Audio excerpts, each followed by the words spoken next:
Hey there, Storm fans. Bryant Cook. Today we are covering a hot topic within the modern Storm community, Fetchlands versus no Fetchlands, aka Fetchless.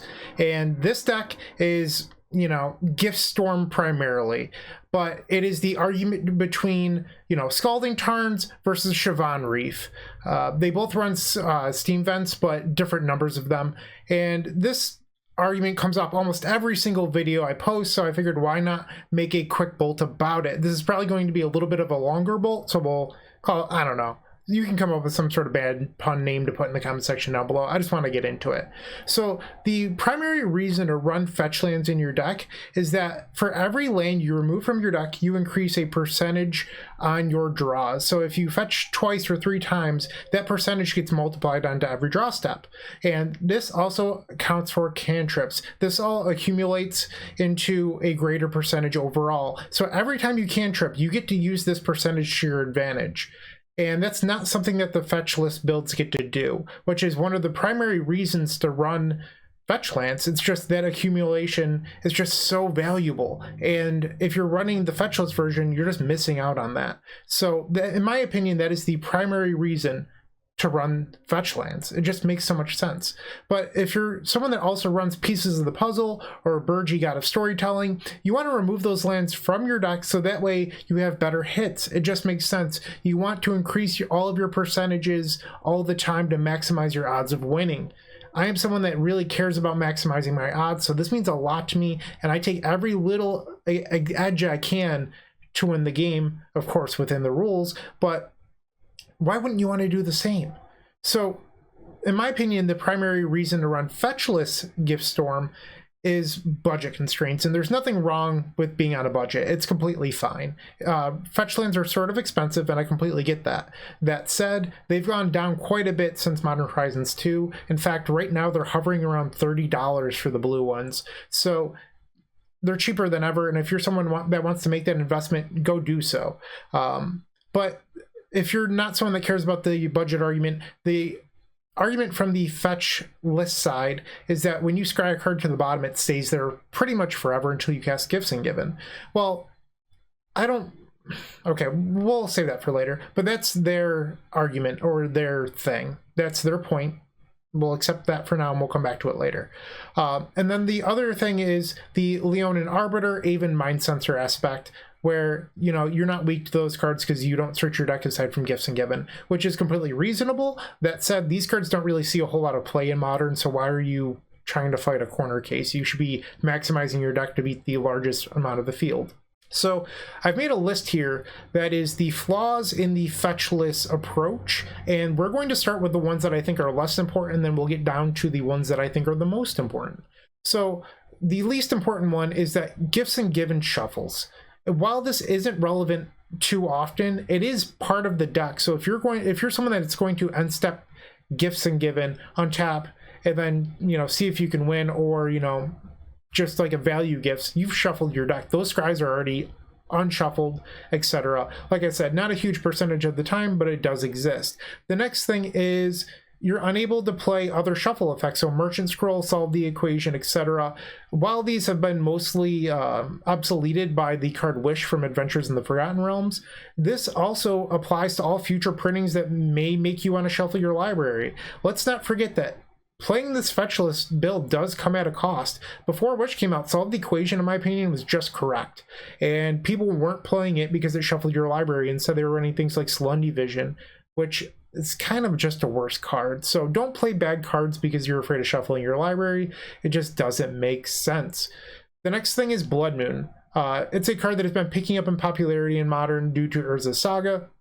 And the Fetchless builds are weaker. While they do have 5 basic lands, it's also a lot harder to find these basics. And one of them is a mountain anyway. So you have 4 islands, and they're sort of tough to find. That said, you do have Manamorphose in your deck. I don't think that this is a huge case, but you are weaker to Blood Moon. It's just a fact. You can even win with a Blood Moon in play, but you will also lose more games to Blood Moon in general. That is the overall point here. The next one I don't really want to spend a lot of time on because there's no real math that I've seen behind it, and it's the Lifeloss Fallacy. A lot of Fetchless players say that you save life when you don't run Fetchlands.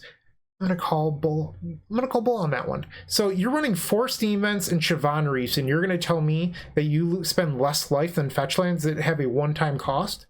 I'm not buying it. I'm sorry. You can go back to your fairy tale land. That's just not true. But you know, I've never seen any solid math on this, where I've seen solidified math on the fetchland percentage versus the scry percentage. So fetchlands do have the mathematical advantage. It's just a fact. So no mathematical advantage on the painlands that I've ever seen. That said, I don't believe it to be true. So this next thing sort of baffles my mind, and it's that the Fetchless crowd all cut sleight of hand, which is a decision that you're allowed to make. You know, deck builders are allowed to play different things. So with the reason that it baffles me is that they've gone from 12 effects that scry down to 8.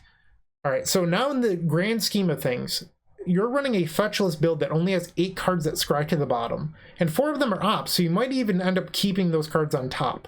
So what is the real advantage that you're gaining here?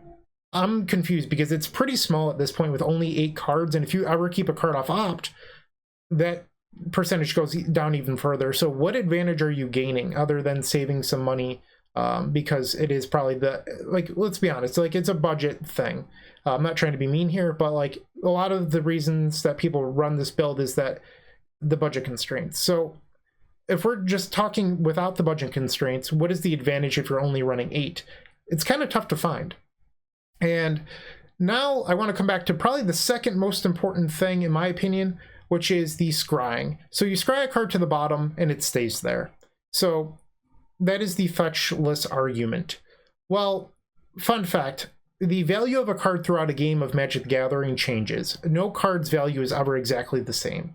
So this means that if you're going to cast a Serum Visions on the first turn and you are looking for land number 2, if you put a Gifts and Given on the bottom of your library, that Gifts and Given's value will change throughout the game. So while you're looking for land number 2, that Gifts and Given is still a card you'd like. If it's on the bottom of your library, you're not playing at a disadvantage because you need to find a Gifts and Given at some point to win the game. You've now changed your odds of finding that Gifts and Given from 4 to 3, essentially, because it's the bottom of your library. So this is part of my biggest issue, is that you're making your deck more difficult to win, especially if you're ever forced to bottom a key card. And that's, you know, not great. So I guess, like, I'm wrapping up here. The math says that fetchlands are correct. I know that there's a lot of people out there that have success with fetchless. There's also a lot more people that run fetchless. That said, that percentage that they're giving up, they could gain just by playing fetchlands. A lot of great players play fetchless, but they're doing themselves a disservice. Like, they're so good that they're making up for the lost percentage, but their percentages could be even higher. So run fetchlands. It's just the proper thing to do. I hope you enjoyed this video. I don't know if I conveyed everything I wanted to say clearly, but I think I got the overall idea across. It was a lot to remember, but I hope you enjoyed it. Keep storming. Hey, Bryant Cook here. I hope you enjoyed this video. If you did, please like and subscribe, but also follow the social media channels down below. If you want to support this content directly, I would recommend going to theepicstorm.com/shop. And if you need a little bit of assistance with the Epic Storm to get to that next level, I would recommend going to theepicstorm.com/tutoring. Don't worry, there's more great content coming right up.